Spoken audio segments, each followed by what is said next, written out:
On drones for a second, what was the thinking behind sending additional detect and track systems to Picatinny Arsenal and Naval Weapons Station Earl? And are there other facilities that might get more of these systems in the future?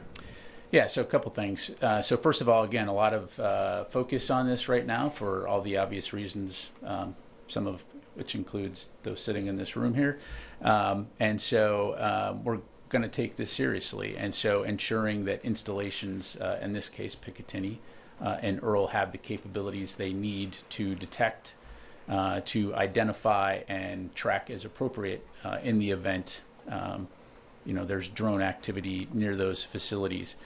To your other question, this is exactly what the counter unmanned systems strategy that DoD put out recently talks about, is looking at what are those priority installations, what are the trends when it comes to unmanned systems or unmanned aerial systems as well, and what does the DoD need to be doing in order to address that issue, particularly when it poses a potential threat to our personnel or installations. The thing is that I think we've all recognized the fact that unmanned systems are here to stay. They're a part of modern warfare, and whether it's here in the homeland or overseas, we want to make sure that we're doing due diligence to protect our forces and protect our equities from a national security standpoint. So, I think you'll see us continuing to look at that, and it's something we're going to continue to take seriously. What systems are being sent and when will they arrive? In addition to some of the capabilities that are already on these installations, these capabilities essentially will enhance space authorities' ability to detect, identify, track UASs.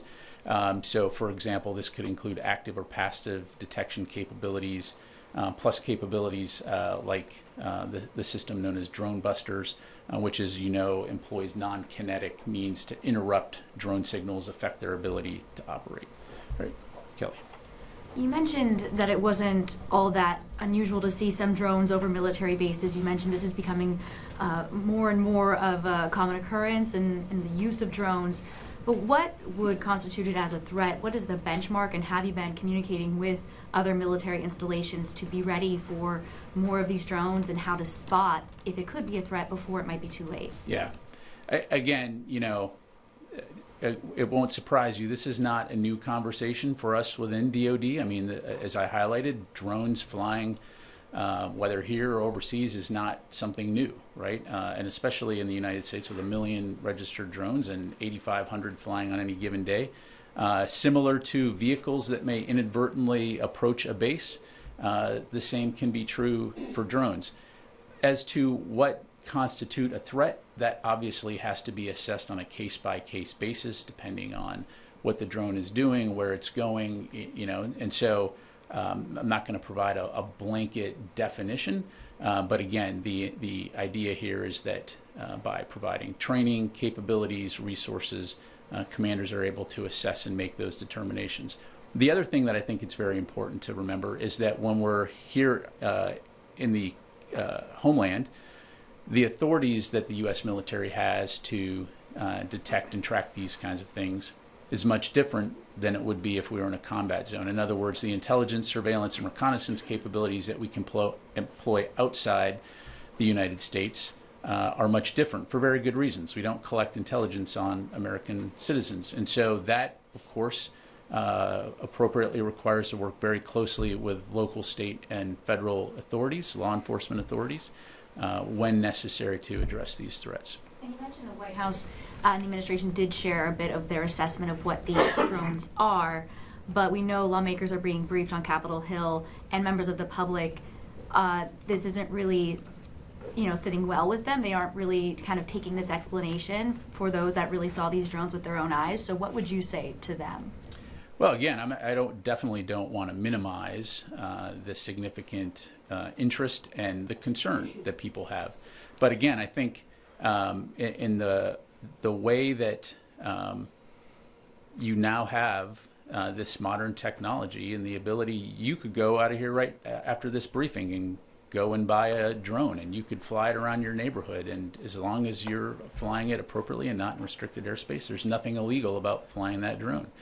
So again, just providing some perspective here. And I think, the joint statement that we put out highlighted that the assessment in terms of what these reported sightings could be in terms of a combination of lawful commercial drones, hobbyist drones, law enforcement drones, as well as manned fixed-wing aircraft.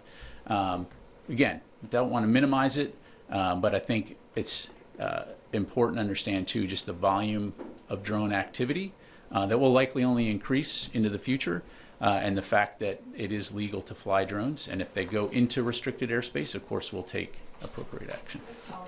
Just why does it have to be a classified briefing if these are just hobbyist drones, they're not military drones? Why is it a classified briefing on the Capitol Hill? I'd have to refer you to Congress on that. Again, sharing as much information as we can here. I don't have the briefing in front of me, so I can't tell you specifically, what aspects are classified or not. I can assure you, though, that again, we are sharing as much information as we can based on what we know. Let me go to the other side of the room here.